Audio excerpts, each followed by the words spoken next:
The Charlotte Hornets have to be one of the more irrelevant and trash franchises, as they haven't made the playoffs since 2016 and they failed to surround a quality roster around their star Kemba Walker for many years.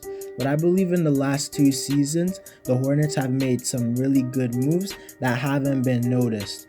Well, because they're the Hornets. But in today's video, I will be discussing the future of the Charlotte Hornets and their young players. But before we get into that, I would quickly like to ask you to like this video because it helps my channel grow. Also subscribe because I post weekly NBA content, and drop a comment on this video to start a conversation with me because I respond to all comments, and play that intro.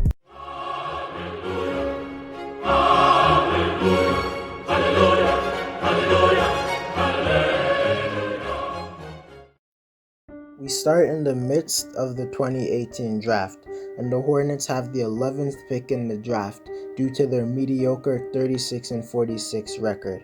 And with the pick, they select Shai Gilgeous-Alexander, which would have been an amazing selection if they didn't immediately trade him to the Clippers in return for Miles Bridges and the 12th pick. And this is somewhat of a mistake, seeing as Shai is one of the best up-and-coming young guards. But Miles, on the other hand, is pretty solid, as he is very athletic at the forward position, and he's coming off a season where he averaged 13 points and 6 rebounds. And I think he has potential to be a very good starter, with him being such an elite athlete. And I think in his prime, he can be a player capable of guarding the 1 to the 4, and on offense, he seems like he could be an okay shooter to go along with his good finishing and transition play. Later in that same draft, Charlotte would make a very smart move, trading 2 future second-round picks to Atlanta in return for the 34th pick. And with that pick, they selected Devontae Graham, whose career did start slow, but then last season, he was in contention for the Most Improved Player award, as he averaged 18 points per game and 7 assists and was one of the best shooters in the league. So good, in fact, that he was selected for the 3-point contest. So this was obviously a very good move and selection, as Devontae has proved to be an above-average guard, and he's only 25 years old, so he fits with their timeline. But I don't expect him to see a significant improvement outside of maybe his defense and efficiency. In the 2019 NBA draft, Charlotte had the 12th pick, and they used it to select PJ Washington, who isn't the most popular rookie, but he is very solid, as in his rookie season, he put up 12 points and 5 rebounds and shot 37% from 3 as a power forward.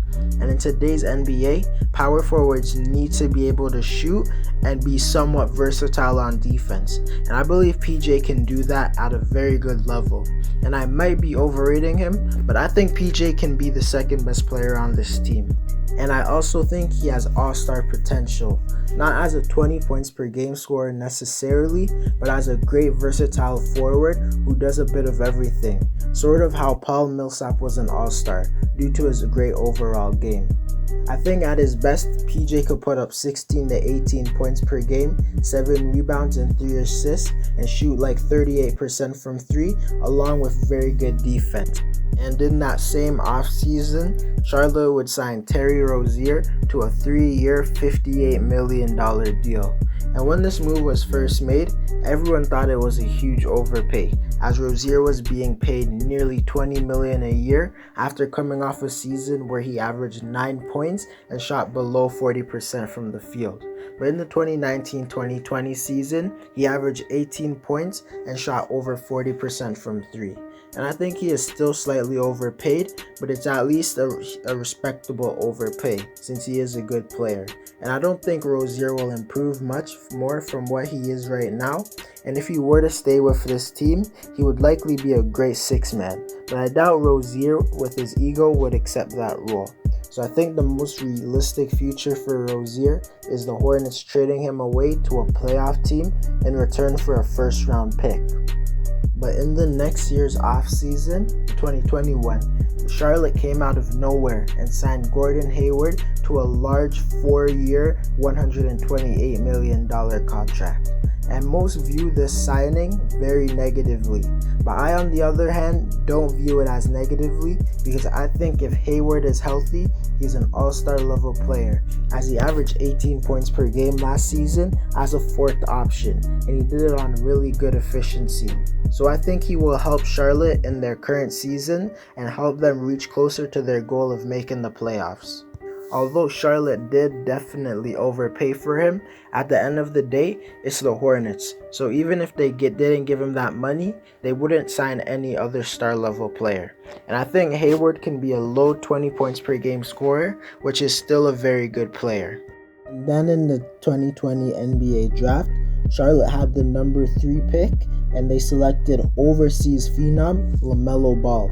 And this is the move that I think will change the franchise forever, as I believe Lamello Ball has the highest ceiling out of everyone in the draft, and I think he's a player good enough to be a franchise player, as he's very good at ball handling and coming immediately into the league. I think he's a top 15 passer and will instantly make his teammates better.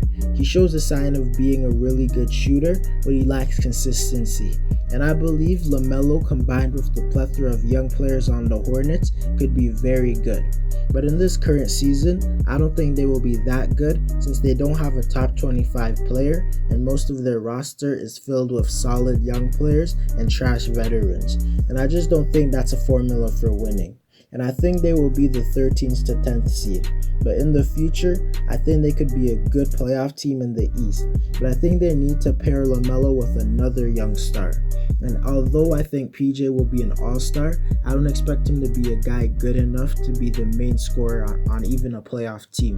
And I think Lamello will be more of a passer than a scorer. And if they got a really good shot creator and made other small moves along with their younger players reaching their full potential, they could maybe, just maybe, be a future title contender. Anyways guys, that's it for the video. Let me know how good you think the Charlotte Hornets will be.